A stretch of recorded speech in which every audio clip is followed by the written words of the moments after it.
Lately, I've been asked a lot to share my study routine, so here it is.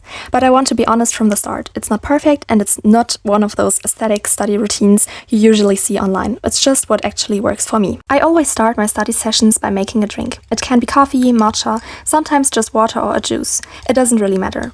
It's more like a small ritual that tells my brain, okay, now it's time to focus. Then I use a very simple system that keeps me motivated. I draw circles for the number of study hours I want to complete before an exam. For example, if I plan to study 6 hours for a subject, I draw 6 circles.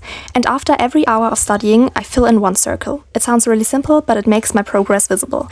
And especially before the exam, it helps a lot mentally because I can actually see what I've already done instead of just feeling like I didn't do enough. Before I actually start studying, I always write down all the topics I need to cover.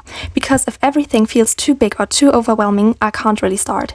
So breaking it down into a clear list helps me a lot to get structure first. Then I start creating study sheets. I combine everything I have, textbooks, worksheets, class notes, sometimes even summaries, and turn it into one compact overview per topic.